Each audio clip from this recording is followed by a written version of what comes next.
Salamat. Magandang gabi po ulit sa inyong lahat na narito ngayon sa Couples Bible Study natin. At ngayon ang huling Friday natin sa pag-aaral sa Shepherd's Leader at Home sa Chapter 1, An Introduction to Knowing Your Family. So this is the last Friday and magkakaroon po tayo, bagamat konti nga lang tayo, magkakaroon tayo ng konting interaction or application, reflection sa mga napag-aralan natin. Pero bago po yan, meron po muna akong share. Nakahanda na ako sa yung devotion ni Pastor para sa para sa Tuesday. Monday pala. Amen. Monday. Ayun. Maganda po Pastor random kasi mapoforce silang mag-aaral lahat kasi hindi nila alam kung sino yung susunod eh. Pag alam po nila kung saan kayo na sila nakapila, hindi man sila mag-aaral. Ganun po. Yeah. Opo. Ayun. So mag-share muna ako kasi maganda yung devotion ko po kayo nung kanina po kasi nagpunta kami ni Elia sa Aspire. Sabi ko dalhin ko yung yung Bible ko tsaka yung aking yung pag-aaralan natin ngayon. Opo. Para kumbaga masarap ang simoy na ng hangin eh. Kaya nagupo muna ako doon basa akong Bible. At nag-devotion. Nakita ko po itong yung sa may Pilipos. Sa po to yung daily bread na binabasa ko din. Sa may Pilipos 1, chapter 1, 1 to 11. Nasabi daw po dito nung nagsulat. Kaya marami daw sa atin na yung karamihan sa atin na meron tayong mga paghuhusga ba sa mga bagay-bagay sa mga tao ganyan. Katulad po ng sabi niya yung kapag nagbabasa raw siya ng dyaryo, madalas daw ay pag may nakakita siya ng sentence na mali ganyan ay naiinis daw siya sa mga ganun. At so sa mga sumulat, naiinis daw siya sa sumulat. Kung paano niya sinulat yun, mali daw, ganyan. Kumbaga, binibigyan niya, hinuhusgahan niya kagad yung mga bagay. Hindi lang naman siguro sa mga bagay na gano'n, kumbaga sa ibang, hindi lang naman sa bagay na ito, ibig ko sabihin, gano'n din sa mga ibang pagkakataon. Kunyari, meron tayong mga kakilala na naging mali ang kanilang desisyon, naging mali ang kanilang pagkilos, madalas napupunan natin sila agad. Sabi nga. At lagi tayong ganun. Kumbaga sa ilang pagkakataon, hindi naman siguro palagi, but siyempre by our nature, may mga bagay tayong ganun ang ating action eh. Pero sabi sa Biblia, hindi raw ganun si Pablo. Sa Pilipos 1, chapter 1, 1 to 11, ang sabi niya, idinadalangin ko na ang iyong pag-ibig ay lalo pang sumagana sa kaalaman at sa lahat ng pangunawa. Yan yung makikita sa Pilipos chapter 1 to 9. Ang sabi dito, ang plano ng Diyos kapag marami tayong nalalaman o naunawaan. Kumbaga kung marunong na tayo, kumbaga marunong tayo sa lahat ng aspeto, maaaring ganyan, o sa isang bagay, kumbaga eksperto tayo sa isang bagay, o marami tayong nauunawaan, ay dapat na maging mas mapagmahal daw tayo. Kumbaga dapat magiging mas maunawain tayo. Sa halip na husgahan ng mga nagkakamali, dapat natin silang tulungan at unawain. Kung ganito ang ating gagawin, ang panghuhusga ay mapapalitan ng mga magagandang bagay, mapapalitan ng pagkaawa. Sa halip na hanapan natin ng pagkakamali ang ating kapwa, nais ng Panginoon, nais ng Diyos, na ang mga nagtitiwala, tayong mga nagtitiwala sa Kanya ay maging sagana sa pagmamahal sa katangiang kaloob sa atin ng Diyos, ni Jesucristo, sa ikararangal at ikakadakila ng Diyos. Yan yung makikita sa Pilipos 1:11. Kumbaga, sabi nga kapag tayo ay tunay na marunong, dapat hindi tayo mas marunong sa iba. Parang ganun ba? Dapat tayo yung mga mas nakakaunawa pa. Hindi tayo bagay na sa madaling sabi yung mapagmataas eh. Kumbaga, pag marunong ka, you think to yourself mapagmataas ka kasi alam mo eh. Pero hindi ganoon ang tinuturo sa Biblia eh. Sabi ni Pablo nga, dapat daw tayong maging dalangin pa raw natin sila. Dalangin natin. Dinadalangin ni Pablo na sumagana tayo sa pag-ibig, sa pagkaunawa, kumbaga sa lahat ng bagay. Ayun.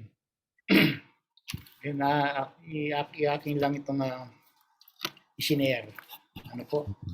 Ngayon, sa ating pagpapatuloy ng ating pag-aaral, daanan po natin ang mga yung mga subjects ng ating pinag-aralan about to knowing your family.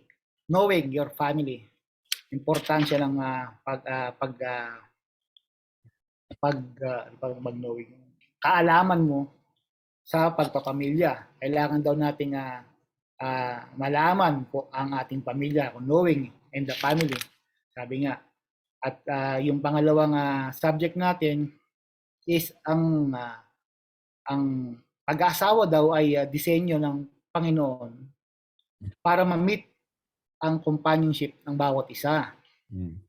Ganun din po sa second subject natin, ang marriage daw ay disenyo para mag-provide ng tulong sa atin, sa tulong sa bawat isa. Designed to provide help in the task of life. Di ba, nalalaban po natin na si Adan is mag-isa lang sa Garden of Eden. At si God is nakita niya yung loneliness ni Adam at kailangan niya ng tulong kasi sabi nga, di ba, sinabi ko nga na yung maraming may alam sa Eden, ikala nila yung relax lang. Maraming hindi nakakalam, lalo na yung sa mga, siyempre yung mga hindi nagbabasa ng Biblia gaano. In the Genesis, binigyan na ng task si Adam na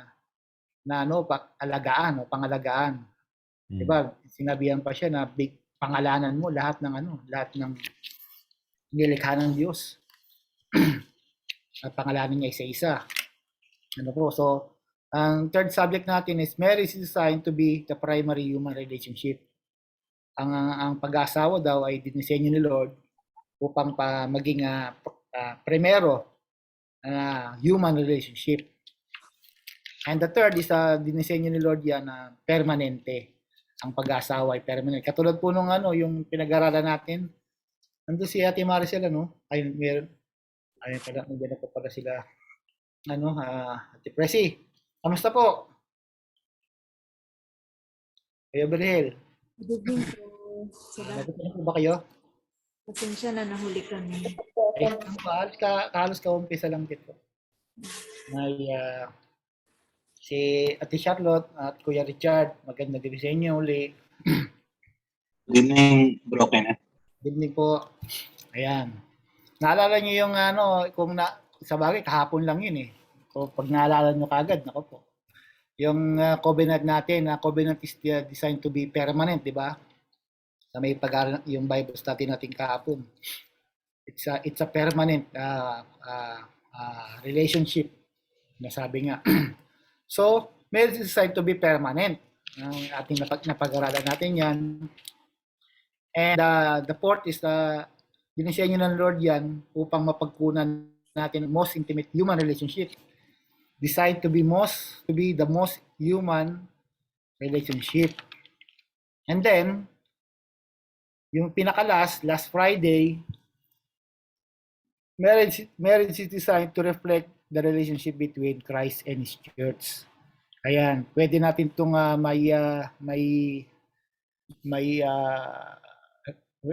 connect yan sa pag-aaral yung Bible study kahapon. The covenant na sinabi, yung old and new covenant. The covenant of the Lord. Sa atin naman, sa pag-asawa, covenant natin yung ating pag-asawa kay Lord. Because the main witness in our marriage is the Lord, and that is our covenant to Him. Ano? Ayan po. Now, katulad ng binanggit po nandito na po ba si Kuya Leo? Wala po rin si Kuya Leo nakaraan. No? Siguro po busy na po sila. So, binanggit po na... Wala ata siya kasi may training daw po. Yung nga pala. Ayun, dito po yata yun, binabanggit niya, malapit sa Alcor. Sinasama nga po niya ako nun, kaya lang Sister Sherry panghapon, walang magbantay kay Elias. Ayun. Opo. So, nabanggit po nakikita natin dito na maganda yung lahat ng binanggit. Kumbaga, almost perfect, sabi nga Perfect lahat Lahat dinisenyo ni Lord sa ayon sa ating pangangailangan bilang sa ating pag-aasawa, no? But bakit sa kabila ng lahat ng 'yon merong mga hindi magandang nangyayari sa atin? Katulad ng mga pagsasamang binagtagal, di ba? Mga pagsasama na nauwi sa hiwalayan, naman yan It's happening naman talaga yun. It is not, hindi sekreto yan. May mga pag-aasawang hindi nag-workout.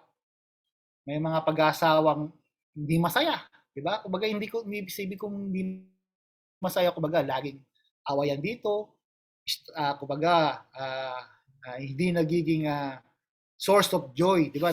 Sinabi nga, marriage to be is designed to be source of joy, pero parang miserable joy, parang ganun. May ganun bang salita? Miserable ang nangyayari. Bakit ganun? Bakit kaya nangyayari ang ganung bagay? Sabi nga, ito nga susunod po natin. Sabi po diyan so what happened? Sabi nga yung pambandang ibaba po niyan, Pastor. So anong nangyari? Kung ganun pala ang dinisenyo ni Lord patungkol sa pag-aasawa, bakit ganito ang nararanasan ng karamihan sa atin? Kami i-share ko, siyempre, hindi naman puro saya ang sa amin, di ba? Kung gusto ko lang sana laging masaya, bakit hindi ko pipiliin? Walang problema, di ba? But bakit nandun? Bakit kasama siya sa buhay mag-asawa, di ba? Sabi diyan, if marriage is to be all of this, why is marriage such a struggle? Di ba? Bakit struggle ang marriage? Kami may share ko kami mag-asawa. Siyempre, kapag kasama natin ang mga kapatid natin o nasa ibang lugar kami na hindi kami kilala, at pag nakikita nila kami magkatabi sa upuan, naka-holding hands, ganyan, sabihin nila, napaka-sweet itong mag-asawa nito. Parang wala silang problema. Diba? Pero siyempre, kumbaga abnormal lang buhay kung walang walang struggle kasi lahat tayo naroon. So, why is my marriage such a struggle? Ang kasagutan daw niyan is makikita natin sa chapter 3 ng Genesis. Nasabi diyan dito, basahin po muna natin. The first couple rebelled, di ba? Makikita natin yan nung sila ay sumuway o hindi nila pinaniniwalaan ang salita ng Diyos Ama about what is the command of the Lord while nung nandun sila sa Eden. The first couple rebelled against the Lord. Nagrebelde sila. Siyempre, para masyadong broad itong rebel, diba? Siyempre, alam natin ang nangyari dun sila ay hindi sila nagtiwala sa salita ng Diyos na huwag nilang kakainin.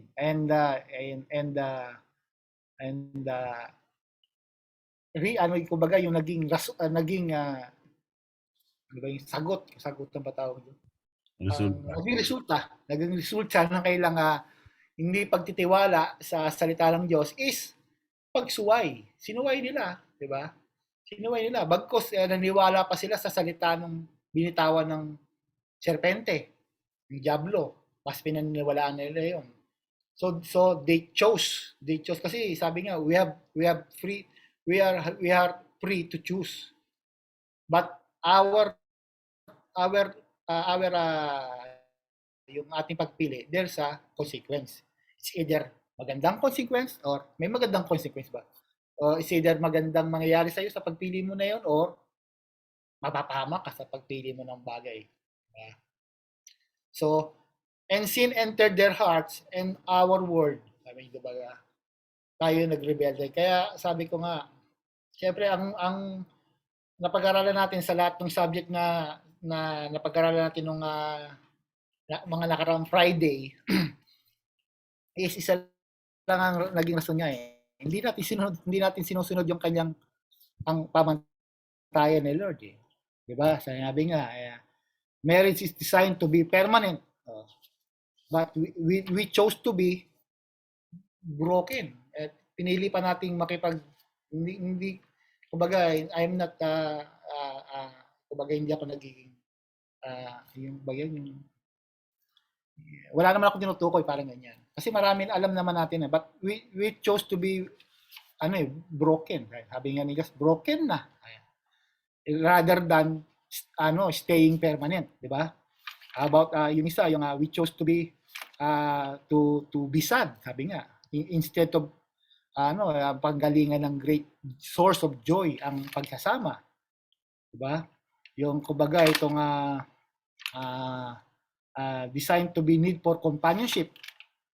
Pinili pa nating hanapin ang companionship sa ibang tao o sa ibang bagay instead of companionships unang-una sa ating asawa. Kumbaga nagrebelde tayo sa gusto ni Lord. Yung gusto ni Lord sa mangyari sa ating pag-aasawa, tayo nagmando, parang ganyan. Minando natin, kumbaga tayo nagtimon, parang ganyan. So, sa ganung nangyari, nagkakasala tayo nun. Kasi we chose to not believe of God's words eh. Instead, we chose to yung tayong manguna sa buhay natin. Or maybe we chose to makinig pa sa ibang mga tao imbis na makinig sa mga kapatid natin sa pananampalataya, di ba? Though marriage was established to solve the problem of aloneness, di ba? Husband and wives feel isolated. Naging isolated ang mag-asawa. Imbis na sila kumbaga sila yung magsama, sila pa yung naging isolated. Paano nangyari yun? Magkasama silang isolated. Diba? Alienated. Kumbaga parang bago ka sa asawa mo. Parang gano'n. Alien kasi yung hindi, sa isang lugar na hindi ka dun eh. Parang ganyan. Kumbaga parang na-alien ka sa iyong pagsasama. Even though they are living together. Yun nga, di ba? Magkasama kayo, pero parang hindi kayo magkasama. Parang ganyan. Parang may share ko ulit. Sabi, share ko lang yung sa amin yung experience namin mag-asawa. Kasi alam ko nangyayari. Ito lang nakaraang linggo, nagkaroon kami ng hindi magandang pagkakaunawaan, siyempre. Hindi ko maintindihan kung bakit Sister Sherry biglang parang iba yung kanilang kilos. Kaya isang araw pinili ko pala ganito po nangyari. So parang hindi ko siya naintindihan, parang iba yung kilos niya. So sinabayan ko yung kanyang ginagawa kasi hindi niya gaano ako pinapansin. Sabi, ano kaya nangyari dito ka ako? May nagawa ba akong mali ako sa sarili ko muna? So, kumbaga, yung ganun niyang gawa, sinabayan ko ba? Kumbaga, hindi mo ako pansin, hindi ka rin kita pansinin, parang ganyan. So, para kaming alien sa bahay. Dadaan siya, dadaan ako ganyan. Tapos, mag-uusap kami, parang, kumbaga, parang, typical lang ba? Hindi normal. Kaya nga sabi, alien eh. Sabi nga dyan. Isolated eh. Magkasama kami sa bahay, parang borders kami dalawa. So, isang araw, siyempre, sa mga panahong yon, nagpe-pray din ako siyempre. Hindi, kasi, siyempre bilang isang mananampalataya o bilang isang followers ni Lord, wag na wag nating tanggalin o wag nating kalimutan ang magsumbong kay Lord kaagad. Wag tayong pupunta muna kahit sa sinong kahit sa mga kumbaga yung malalapitan nating physical na nakikita natin. Ibig ko pong sabihin sa mga sa kaibigan o sa ano pa man, takbo ka muna kay Lord. Ganun po yung nakaugalian ko eh. May pinagpray ko muna, Lord, kaya ganito ka ako, pero I will choose to trust you ka ako. Baka sabi ko sa kanya, maybe this is a part of building character. Sabi ko ganun. So, pinabayaan ko po. Kumbaga, I chose to, kumbaga yung sa gusto ni Lord mangyari. Baka ito yung gusto ni Lord eh. Baka merong gustong sabihin si Lord eh. So, sa madaling sabi po, hindi ko natiis. Sabi ko, ano nangyayari sa'yo, kako? Bakit dalawang araw na hindi iba yung malinaw po ba yung salita ko? Baka wala na po yata kayo. Hello? Opo, malinaw. Ayan. Kaya sabi ko, bakit iba yung kilos mo, kako, ganyan?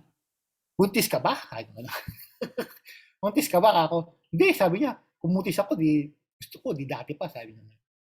May sakit ka ba? Ako sa kanya. Wala, sabi niya. May problema ba sa inyo? Kamusta sila, mother? Sabi niya.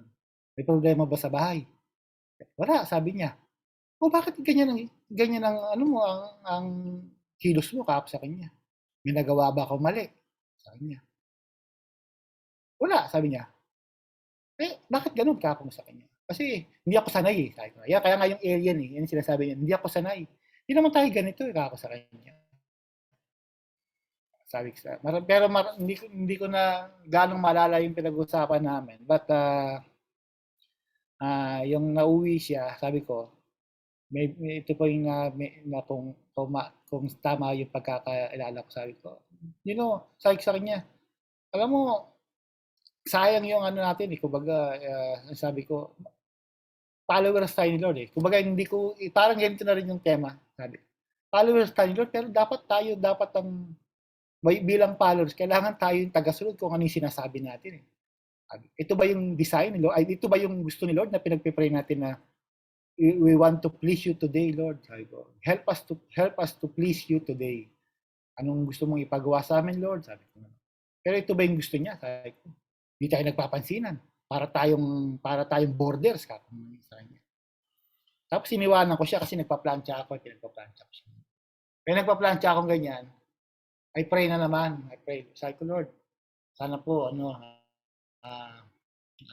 magkasundo na kami, ganyan.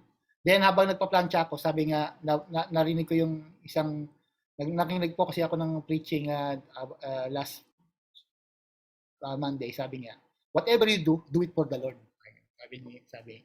So, sabi ko, Lord, I'm doing this for you. Kaya, tatawa-tawa ako habang, baga pinipilit kong tumawa kaya nagpa-plancha, ganyan.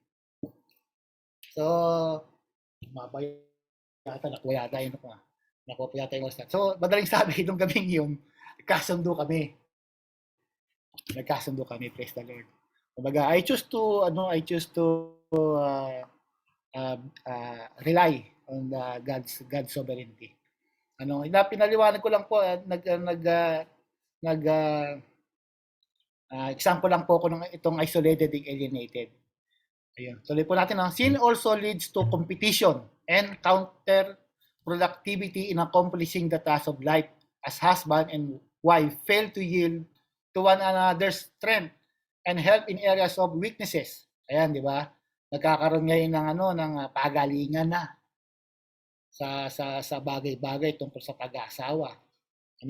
Ngayon, yung dapat na magawa is kinakaya na ng isa kahit na medyo nagiging mahirap para sa kanya, ganun. Kaya hindi na nagkakaroon ng pagtutulungan sa mga area kung saan tayo mahina. Sin leads to exploitation and weaknesses rather than, ano po ba yan? 29, rather than support in overcoming them. Ayun, nagkakaroon na tayo ng ano, ng kumbaga, hindi na tayo nagkakaroon ng tulungan. Na dapat ganun dapat ang nangyayari sa loob ng ano, 'di ba? Sa loob ng sa loob ng pamilya, ano? Ngayon, ang sabi po, our sinful natures also allow others people and things to compromise the primacy of our relationship with our spouse. Kumbaga, yung ating kalikasang na makasalanan ay nagiging mas masalimot pa, parang ganito pong ibig sabihin. Nako-compromise na yung primacy ng relationship natin ng ibang tao. So, ito ay nagiging mas mahirap pa sa dinadala natin at siyempre masakit na yun, sabi. The permanence of marriage has been sorely tested by every conceivable sinful, selfish, excuse imaginable. Ayun. Kumbaga, ang kasalanan lalong nagiging kumbaga ito yung nagiging pahirap sa atin. Oo naman, siyempre kaya nga tayo nagkaroon ng kumbaga, kaya nga tayo minsan natatempt na maging natatempt tayo at nagiging napopol tayo sa masirableng buhay dahil sa kasalanan, di ba? The intimacy designed for marriage has been replaced by an isolation. Dapat na ang dapat na sa isang pag-asawa ay napapalitan daw ng pagiging isolated ka. That could be described as two strangers living together. See? Parang pamagat sa pelikula. Two strangers living together. Kumbaga, dalawang magkasama na hindi magkakilala. Ganyan. Ano po? No, it's no wonder that the joy that captured the first marriage, yung si Eva at Adan, has been replaced by sadness and longing. 'Di ba? Kung maalala niyo po nung binasa ko yung Bible ni Elias, ang sabi doon, Eden and Eve are in the perfect place. They're perfect, 'di ba? They're in perfect place. Why they are imperfect? Because God is there. That God is there. But nung pinili nila na maniwala pa sa serpente, napalitan yung perfect na yun, siyempre nahiwalay na sila, and sin entered in their hearts. Ngayon, nalonging na sila, naging malungkot sila at nalonging na sila sa presence ni Lord. Kasi nahiwalay sila dahil sa kasalanan at yun ang pinili nila, no? Pero hindi doon natapos, siyempre. Hindi doon natapos ang istorya. Nung pinaalis sila sa Eden, sa ano pa nga nag-care pa nga si Lord di ba? Ang ginawa ni Lord, binigyan pa sila ng damit na galing sa pinatay na hayop. Nagpatay si Lord ng ewan ko anong hayop yun. At ginawa ni Lord yung balat ng ginawa ni Lord na damit nila. Tingnan mo penalized na sila, kumbaga they cast out outside the Eden, but still God care for them. So, gano'n na lang ba yung mangyayari sa atin? So, we will be miserable na lang ba dahil sa kasalanang pumasok sa atin at pinili natin na sa estado na yun. Ang sabi po diyan, the good news is that Jesus came to address the sin in our hearts by forgiving us through His death on the cross. Ayun. Ito ngayon ang ultimatum. At alam natin yan na we cannot do anything to reconcile to God. The good news, ang good news, is that God the Father, gave Jesus Christ. Diba? Yan sa John 3:16, diba? So yung ating sinful heart ay ma-forgive, magkaroon ng forgiveness through the death of Jesus Christ in the cross. In the union with Him, kumbaga yung pakikipag-isa natin sa Kanya, yung pagtanggap natin sa Kanya bilang tagapagligtas natin, we are given the Spirit to drain the poison from our heart, that we might first be reconciled to God and then to one another. Siyempre, hindi natin kayang mahalin ang ating asawa, tunay na pagmamahal na ibibigay natin, kung hindi natin alam ang tunay na pagmamahal, di ba? Tama po ba 'yon? Kung alam natin yung real meaning ng love, paano natin mamahalin natin ang tunay ng ating mga asawa, o ang ating anak, o ang ating mga magulang, o sino pa man na malapit sa atin, kung hindi natin alam ang tunay na love. At ang love, siyempre, in the Bible, yung tunay na love is nandun sa John 3:16 nga ulit. Diba? For God so loved the world, di ba? At ang love na yon is in the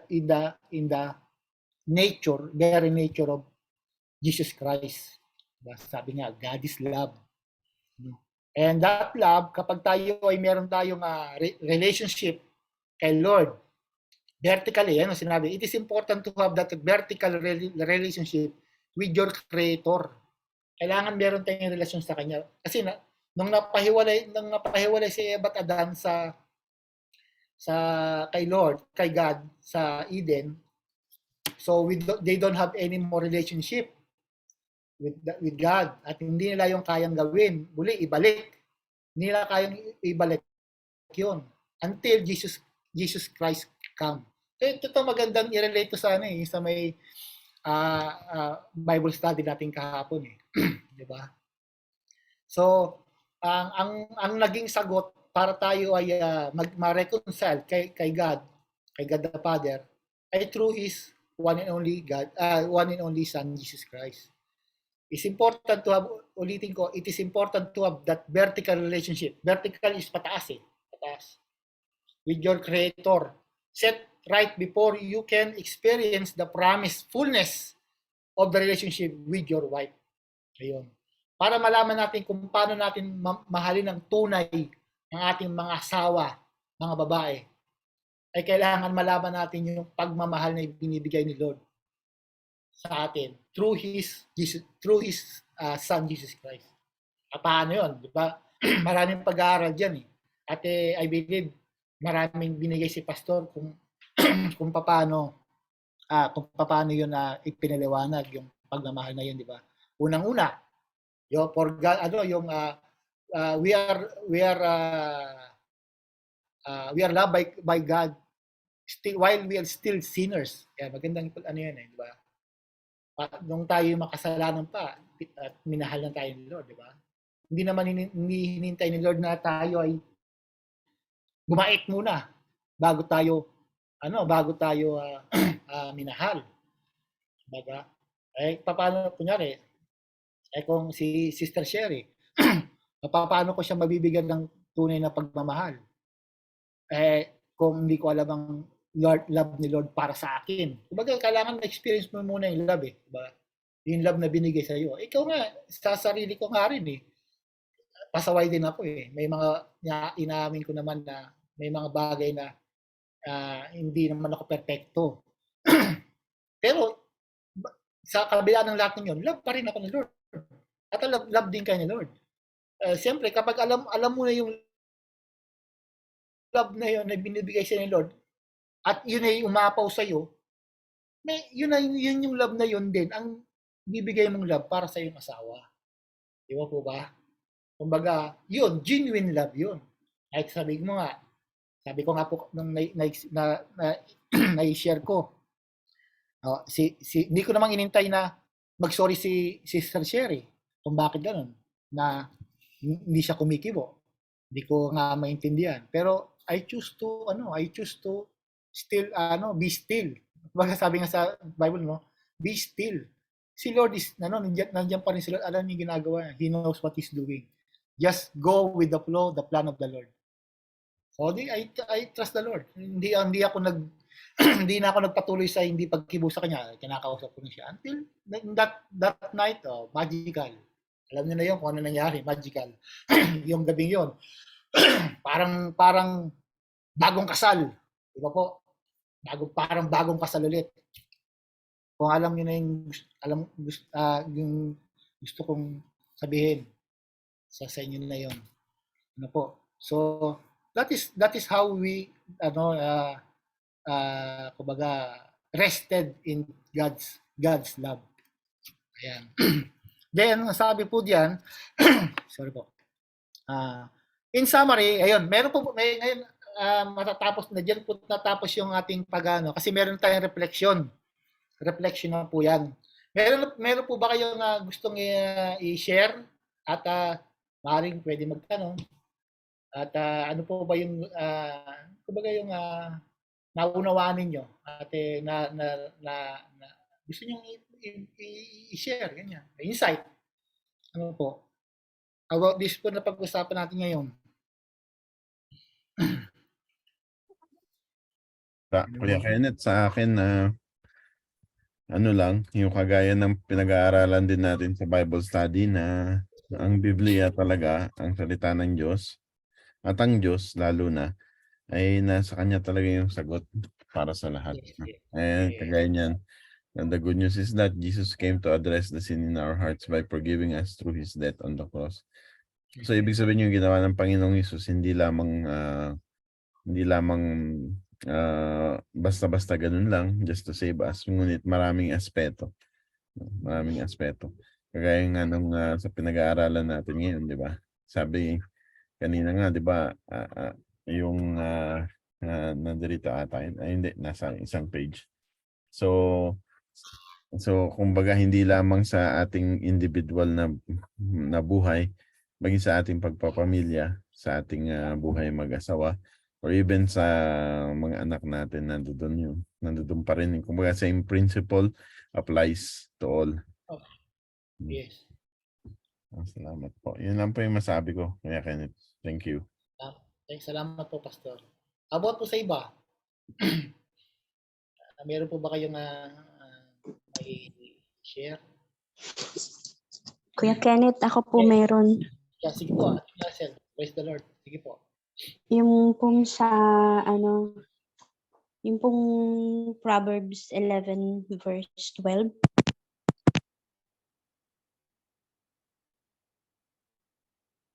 Proverbs? Hindi, parang iaano ko lang din doon sa about love, sa pag-aasawa. Opo. Ano ba yun sa Proverbs 11? Sandali, hanapin ko din. Proverbs 11, ito yung sabi sa, a man who lacks judgment derides his neighbor, but a man of understanding hold his tongue. Kasi yung parang kwento mo ba na ikaw na yung gumawa ng first move para hindi kayo yung parang hindi lumaki yung gulo nyo. Yes. Parang inaano ko doon na yung ginawa mo is naandito sa Proverbs 11 verse 12. Ang kapos sa kalaman, humahamak sa kapwa, ngunit laging tahimik ang taong may unawa. Yes, magandang balita po yan. Ayun. Tama po. Salamat po, Ate Maricel. Meron pa po ba, Ate Maricel?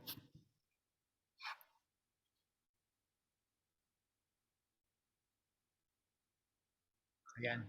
Salamat po, Ate Maricel, sa yung binigay na verse at sa inyong insight. Ayun. Ganun na nga kasi siyempre I chose to siyempre sabi nga ni Pastor, it is not only in this kumbaga yung binigay si Lord sa atin, Jesus Christ. Ano yun maraming aspetong covered niyan. As in lahat naman Kumbaga sabi nga, 'di ba, ang Biblia it is a tool na kumbaga kung paano tayo mamuhay dito sa mundong ito, is preparing to a life sa eternity. Kumbaga, parang siyempre kapag mayroon kang gustong nakamit, 'di ba, pag-aaralan mo, mag-aaral ka muna. Kumbaga, kunyari, gusto mo maging doktor. Hindi ka naman pa pwede maging doktor agad kung hindi ka muna mag-aaral patungkol sa pagdodoktor, di ba? At kapag natapos ka na, pag-aaral ng pagiging doktor, nalaman mo na lahat ng dapat gawin, then maybe you're training up to exercise. Parang ganun din sa Bible, di ba? Bago tayo maging tunay na anak ng Diyos, alamin natin muna ang ang pamumuhay bilang anak ng Diyos, di ba?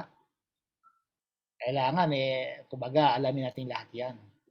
At in due time or sa time na tayo ay kalooban na ng Panginoon na tayo ay kumbaga yung sumakay ng buhay na. We're prepared na. Prepared na tayo. Training ground, sabi nga, training ground natin itong earth eh. Sabi nga, madalas kong marinig kay PJ, we're just passers, ba? Ano ba yung ginagamit doon? Pilgrim. Ayun. Meron pa po ba? At kung wala na, ito po, isusunod na po natin yung in summary. Ayan. In summary, can you see the function of knowing? Knowing is foundational. Knowing is foundational to all the rest. To all the rest, di ba? Kasi ang topic natin ngayon, itong topic natin, chapter natin is knowing your family. After all, how can you effectively lead your wife and children if you do not know them? Siyempre, di ba? Paano mo may lead ang isang bagay o ang iyong ating pamilya kung hindi natin sila kilala? Di ba? Kung meron tayong isang gagawin, paano natin yun magagawa ng mabuti kung hindi natin aalamin? Diba? At tulad ng binanggit natin, kung gusto nga maging doktor, ano pa man, kung meron kang gustong gawin, kailangan malaman mo muna kung paano gawin. Kasi ang pamapamilya, siyempre, sa pagpapamilya, maaaring nagiging rin, yung parang trial and error. Parang ganun ba? Mas mahirap kaya yun. Kung mag-aasawa ka, hindi mo muna kikilalan. Yun siguro naging idea kung bakit yung mga nagliligawan is dadaan mo na sa ilang buwan o ilang taon, kikilalanin mo, bubuti mo muna yung na lumiligaw sa'yo. Pag nag-girlfriend na kayo, boyfriend, hindi muna kayo magpapakasal. Parang kinikilala mo ba siyang mabuti muna? Or, bago mo siya sagutin, kikilalanin mo muna siyang mabuti. Kasi kapag dating ng araw, pag nagpakasal na kayo, malalaman mo pala, leader pala ng sindikato, timbog, di ba? Wala na. Pinakasalan mo pala, isang kidnapper o sabihin mo lang, pinakasal mo pala, hindi pala, may asawa na pala. Parang ganun. Hindi mo muna, kailangan i-alamin natin. Parang ganun. How can, effectively leading your wife and children if you don't know them? How can you provide for them if you don't know what they need? Paano nga natin sila magpo-provide sa kanya by the help of God, kung hindi natin alam kung anong kapangangailangan bawat isa. How can you protect them if you don't know what's threatened them? Or if you don't know their fears? Ayan. Meron pagtatalakay tungkol dito, kumbaga yung inaalam mo kung ano yung nasa saloobin ng iyong asawa, di ba? Ano ba yung mga kinakatakutan niya? Ano ba yung mga pangarap niya? Ano ba yung mga pangarap, siyempre pangarap na mag-asawa niya, di ba? Pero ano ba yung mga kanyang mga vision niya na gusto niya para sa pamilya niya? O para sa pamilya ninyo, o pamilya namin, na kunyari Sister Sherry. How do you grow in this knowledge of those who are nearest to us? Diba? The rest of the part 1 will offer some practical suggestion. Ayan. To help you grow in the knowledge of your wife and children. Ayan. Diyan po ngayon, meron tayong reflection about sa pinag-aralan natin. Total, marami pa po tayong oras. Ito po yung meron tayong reflection about this. Sabi nga, number 1, do you have an appreciation for the ways in which your wife strengthens, counterbalance your weaknesses? Meron ba kayong kumbaga appreciation? Okay, lack of appreciation. Sa mga bagay na mahina ka at dun siya malakas. Parang ganyan. Meron ba kayo doon na, kumbaga, napupunawan nyo ba yun? At kumbaga, napapahalagahan ba natin yan? Diba? For the ways of strength complements hers. Yan, di ba? Kung saan naman siya yung, kumbaga, yung strength niya. Ayun. Take some time soon to reflect on this concept by using the chart below. Meron chart dyan sa may kabila, page 31. Parang gagawin po natin yan. Hindi po dito sa ating Zoom platform, pero I pray na gagawin natin yan mag-aasawa. Ay kisa ating po nga wala katulad po ni Ate Maricel, wala naman po dito yung kanyang asawa. Walang partner. Reflect niyo na lang, try to reflect. Oh, Ate Maricel? Hello? Ate Maricel? Wala yata siya. Ayan. Baka ako nawala. Hello?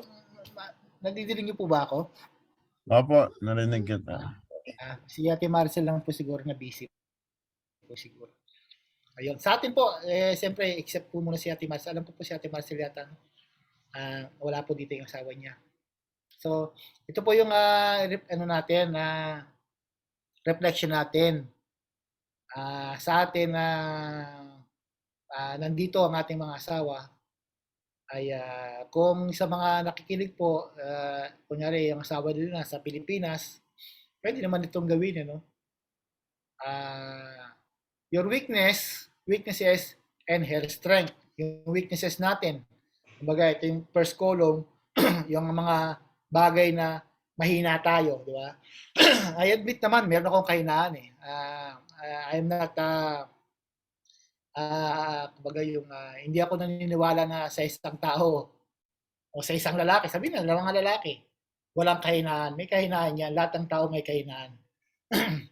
And yung kahinaan naman na yun, maaaring strength naman ng ating asawa, di ba? Hindi ko po alam kung kahinaan natin, kahinaan din niya. Ayun, hindi ko po alam kung paano. But still, meron po yan. Meron tayong makikita mga bagay na yan. Ating mga siguro o sa how we plan, ganyan. Strength naman natin, mga lalaki, sa second column, at yung weakness naman ng ating mga asawa sa second column. Sa akin, kunyari po, mag-example po ako. Ito po hindi ko alam kung pwede nating i-share ito, sa ating platform or siguro po individual na lang. Individual bilang mag-asawa na lang, Pero example po dito sa weaknesses, siyempre. Ang weaknesses ko po na po ako sa pagdesisyon yung by giving. Yan. Kasi ipo-focus ko po yung strength ni Sister Sherry. Si Sister Sherry, madaling kausap Madali siyang kausap na about sa pagbibigay. Yung weakness ko naman, para bang naglo-loading muna ako. Tama ba yun kako? Katulad po ng isa pong ihalimbawa ko po. This is for the glory of God. Siyempre, tinataas natin si Lord. Hindi ibig sabihin sa air strength ng ni Sister Sherry is by His own will. No. This is because of the works of Holy Spirit sa amin, I believe. And I claim that. Nung nanghiram sa akin yung kapatid ko ng pera, sinabi ko muna, ano ba sinabi ko? Para madaling sabi, hindi ko muna sinabing papayaramin ko siya. Ngayon, sinabi ko kay Sister Sherry, may nag-text me si kapatid ko. Yung sumunod sa akin, nanghiram. Sinabi ko, yung budget na lang natin ng pera. Sinabi naman sa akin kagad ni Sister Sherry, bakit hindi mo peramin? Nakakapagperam ka sa ibang tao, kapatid mo, hindi po peram. Napaya tuloy ako ngayon. O ano ka ako. Oo nga, sige. O sige, saan tayo kukuha? Kako nga, sa pera natin dyan. Kasi nakapokus ako sa budget namin. Kasi kumbaga, I set na, kumbaga, kung ano yung budget namin, doon kami kukuha, kung sino i-bless namin, bibigay ni Lord na i-bless namin, doon kami kukuha. Then yung savings is savings, hindi gagalawin. Ngayon, kung nakapokus ako sa budget namin, tight na yung budget namin, kung pagpapahiram kami doon kukunin, kumbaga parang magkukulang. Yun po yung nasa isip ko. Kaya yun ang naging decision ko agad. Pero si Sir Sherry, hindi, sabi niya, peramin mo kako. Sabi niya, peramin mo. Kapatid mo yan sabi sa kanya. Tsaka yun biglang nag-plus sa akin, paano ako makikita ng kapatid ko nung Christ-likeness kung mahirap akong kausap. O nga, sige, tama ka, B. Sinabi ko sa kanya, buti lang, ikaw ang naging asawa ko, B. Ikaw ang binigay ni Lord na taga-remind sa akin yung mga bagay na ganito. Ayun. Ayun po, mga ganun pong kung tama po yung pagkakapaliwanag ko, pagkaka-explain ko, ganun po. Ay, siyempre, is giving appreciation din. Katulad ng sinabi dito sa reflection, di ba, sabi nga, we have an appreciation for the ways in which your wife's strength counterbalance to your weakness. Ganun din sa lalaki, di ba? And take some time to reflect this concept using a chart. Yung mga po pala. For the ways of your strength complement of hers or his. Ganun lang sa pagkakasabi dito, Okay po ba 'yon sa inyo? Gawin po natin 'yan. Pastor? Opo, okay lang po. Kailan po? Kay Ate Presi, Ate Bradbury Hill. Sige po, sa amin po, walang problema. Ayan, sige po, ayan. Kailan naman po? Ate Charlotte, Brad Richard. Okay lang po. Ayan, po. Ayan. It is a way to appreciate din yung mga asawa natin eh. And ganun din sa atin siguro sa atin namang mga lalaki. Kaya Ate Marcel, hindi ko po alam kung paano natin Ate Marcel, Hindi, excuse na lang ako doon. Kinakausap po kayo kanina, wala po kayo, parang busy po yata kay kanina. Nabanggit niyo po sa akin na po yata, kung di ako nagkakamali, wala po kayong asawa, Wala po. Ayan. Mm-mm. So, ngayon siyempre sa inyo na lang po siguro, kumbaga yung strength niyo and yung weaknesses niyo and how God strengthen you. Ayan, yun na lang po siguro ang niyo. Sige po. Yun na lang po siguro yung reflection niyo para dito, Opo, sige. Praise God. Ayan. So, mabuti po kung gano'n. Number 2 is, it is clear to your wife that your relationship with her is the most important human relationship to you. Ayan, yan yung subject natin. It is clear na ngayon para sa atin na ang ating asawang babae ay pinaka-importante sa buhay natin. Human relationship sa atin. Talk to your wife, sabi niya. Talk to your wife and ask for her assessment and how you could both improve in this area. Ayan. Parang meron tayong yan. Kumbaga, heart-to-heart talk. Kung hindi natin ito napag-uusapan, maybe it's about time. Diba? So, kung paano natin mabibigyan ng importansya ang ating asawa. Diba? Usapin natin. Ako, hindi ako mahiya na ano na sabihin ko sa kay Sister Sherry na ano bang sa paanong paraan ba o paano ba ko may improve yung aking sarili para how to love you more, diba ganyan. Kunyari, ako po dati ako si Sister Sherry pala dapat magsagot din, no? Ba't ako sumasagot? Ano? So, ayun. Talk to your wife, and assess how could you both improve. Both naman to could improve in this area. Yung weaknesses yun, ibig sabihin, yung weaknesses natin and yung weaknesses naman para sa mga asawa natin babae. No? So, review the 7 foundations of marriage. Discuss which one are most aliens today's culture. Kumbaga yung wala sa atin. Kumbaga yung wala sa ating marriage, itong 7 na topic na ito na diniscuss natin. Ano ngayon yung wala sa atin dito? Which is strongest in which is weakest in your marriage. Kaya yung need of companionship. Baga, may time pa ba kayo na lumalabas kayo? I believe sa ating mga Christian talaga na we are desiring about committing ourselves to the Lord. Hindi mahirap para sa atin ito gawin. Amen po ba sa atin? Amen po ba? Amen. Amen. Siyempre. We desire to we desire to have the relationship with the Lord. So ito hindi mahirap sa atin to gawin. So pero dapat tayo lang maging kumbaga intentional.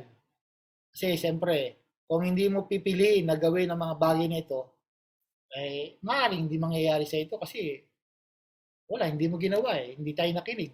Hindi tayo walang application about sa mga sinasabi ni Lord sa buhay natin. And then number 4, have you settled the matter of your relationship with your Creator? Ayan. Kumbaga ito yung sa mga wala pang tamang relasyon sa ating Panginoon. No? Have you settled the matter of your relationship with your Creator through faith in Jesus? No?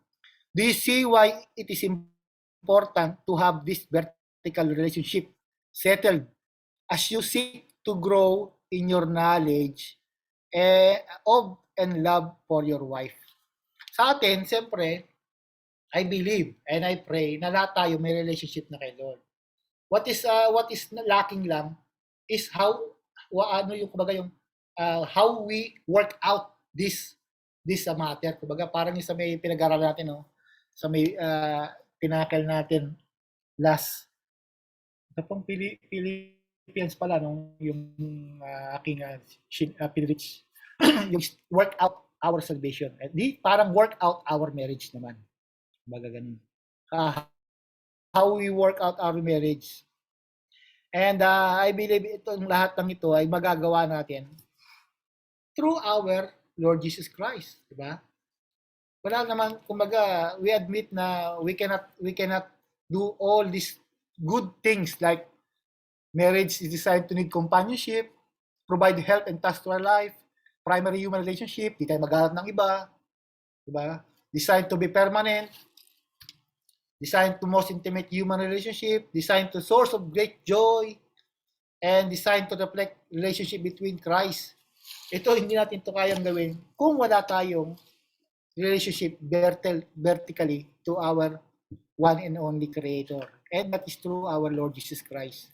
Diba? Naalala ko, sa pagkatapos po natin, naalala ko yung sa may, ni Lord, sa may kanyang parable about yung lalaki na ninakawan. Tapos iniwan lang sa daan na halos patay na. Saan po ba yun? Anong book yun? At tapos may dumaan na isang Pariseo Pariseo tuloy. Priest, hindi siya tinulungan.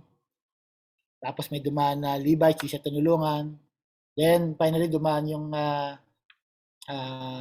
isang anong nalimutan ko na. Samaritan. Samaritan, yes, thank you. Samaritan. Pero bago po 'yun binigay ni Lord, yung parable na 'yan, may nagtanong na isang Jewish leader. 'Di ba sabi nga, paano ko makakamit ang buhay na walang hanggan, sabi niya, 'di ba? And sinagot ni Jesus Christ siyempre, ano bang nakalagay sa sa law? Ano ba nakalagay sa scriptures? So, sabi nung Pariseo, love God with all your heart, with all your mind. And sabi, and love your neighbor as you love yourself, ba? Then paano ko to gagawin? So binigay ni Lord yung na yon, yung parable na yon. Kaya ngayon ang tanong, talaga bang kaya ba natin mahalin ng Diyos ng buong puso, buong ating kaluluwa, buong buhay natin, di ba? Hindi. Sa akin, hindi natin kaya mahalin. And we cannot love also neighbors as we love yourself. Hindi natin kayang gawin yan. At totoo lang, napakahirap gawin. Pero sa tulong ng Panginoong Jesucristo sa buhay natin, nothing is impossible. Walang mahirap sa Panginoon. Kaya sabi nga, Amen. yung sa may Samaritan, binabanggit po doon sa mga turo na yon in daily basis, kumbaga in daily basis, kumbaga yung pagbibigay niyo ng tulong sa binugbog na yon, hindi lang pinapakita doon na in one time, in every time. At kung every time natin gagawin yun sa ating kapwa, hindi natin kaya yan. Mapapagod tayo. So, totoo lang. Mapapagod tayo. Pero dahil sa empowerment na binibigay natin, we choose to believe in the words of the Lord, kayang-kaya natin yan. With the power of the Holy Spirit na magde-desire, magbibigay sa ating desire. Diba, naalala niyo yung workout, yung kay dinanan po ni Pastor Samuel, ang magbibigay sa atin ng desire para magawa natin yung pleasing kay Lord, is si Lord mismo. Di po ba? Di ba? Eh, wala nang problema. So ang kailangan lang natin, sumunod sa Kanya. Ayun. So, dito po muna natin pansamantalang tatapusin ang ating pag-aaral. And sa susunod po nating topic is The Shepherd Knows His Wife, Chapter 2. Ayan po. So, ibibigay ko na lang po yung libro in advance para mabasa nyo rin po if you have time. So, you can reflect din also sa ating pinag-aaralan. Ayun lang po ang ating kung meron po kayong idadagdag pa, it's free po. Ayun. Meron po ba? Wala na po siguro. Malinaw naman po, no? Mga kasama. Amen. Couples. Malinaw naman, ayan. Kala Pastorian at PJ, Ate Maricel, salamat sa inyo. Ate Presi. Kuya Brihil, nandiyan ka pa ba? Kuya Brihil. Yan. Ala ko natutulog ka eh. Papasok ka ba? Hindi po, pang umaga po bukas. Pag umaga ka bukas. Ayan. Ayan. Kilati si Charlotte, Kuya Richard. Kuya Richard, may pasok ka ba mamaya? Wala. Malinaw naman. Malinaw yung mga sinabi mo kanina. Saka yung kung bakit kayo nag-away. Siguro yung plancha mo hindi pantay. Ayan. Baka Naalala ko, baka nga siguro. Wala. Kailangan diretso. Salamat. Thank you. Thank you to Richard. Ayun. Yun lang po ang ating lesson today. And I praise God that natapos natin in 4 weeks lang, 4 Fridays. Praise the Lord. And I pray na kumbaga nabigyan tayo ng idea. And hindi naman basta idea, kumbaga itong idea naman to, nasa Bible naman to eh. Kumbaga ini-expound lang ng librong ito eh. Tinutulungan lang tayo. And also by yung Bible study natin every Monday. Ayun din, kumbaga it helps helps talaga. Kailangan lang natin yan, yung laging sinasabi ni Pastor, yung live with it. Kasi walang power kapag yung walang saysay kung pinakinggan lang natin eh. And then tuloy lang tayo sa araw-araw nating ginagawa katulad ng walang nangyari, di ba? Pero ang pagbabago nagsisimula yan when you start believe. When you start believe and when you start choose to do what God wants you to do in your life, doon mag-uumpisa yung buhay nating transform life. And that hindi natin kaya gawin yan if we don't have faith in the words, di ba? Yun ang baga betsin kumbaga sinabi kong betsin din. Kumbaga yun yung pinaka essence ng ating pinag-aaralan. Hindi natin magagawa ang lahat niyan kung hindi natin pininiwalaan, walang faith. It's nothing, di ba? Yes, God. Wala na po, no? Kung wala na po, let's pray na po.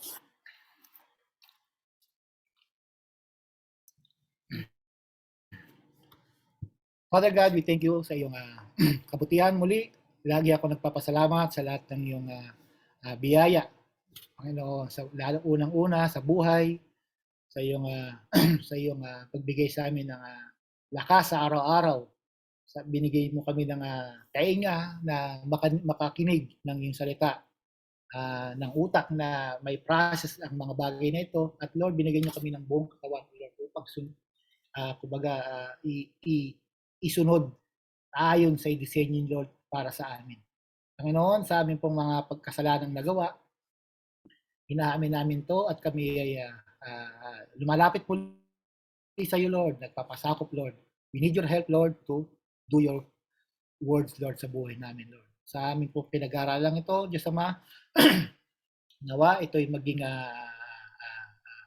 motivation sa amin sa pagsunod sa iyong salita, Panginoon, lalo na sa aming buhay pag-asa. And Lord, sa amin pong pangsamantalang pag-iwalay, Panginoon, I pray for my brethren here, Lord, sa nandito, ganun din, Lord, sa mga wala, na anuman na kailang ginagawa, Panginoon, ay pagpalain sila, Lord. And at least, Lord, na sila ay lalo pang lumago sa kanilang pagsunod sa iyo, and eventually, Lord, they will come and hear your words, Lord. We thank you, Lord, for this time. We thank you for this Bible study, Couples Bible Study. Lord, and all praises, Lord, all the worship that we are doing only belongs to you alone. In your sweet name, Jesus Christ. Amen. Salamat sa inyo, Pastor. Salamat sa inyo. Thank you. Thank you din. Charlotte. Thank you, Bro Kenneth. Thank you po, Kuya Kenneth. Salamat sa inyo lahat po. Thank you. Good night. Bye-bye. Bye-bye, Bibi. And then,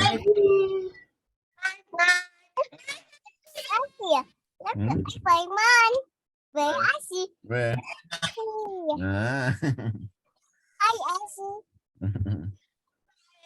Bye-bye, Pas. Good night. Bye. Kasi flying kiss na.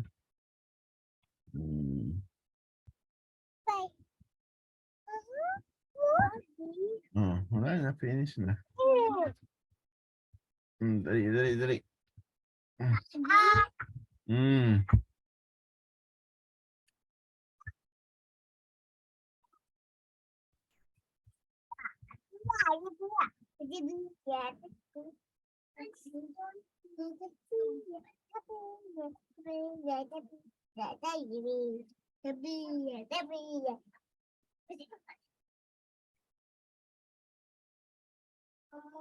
Oh.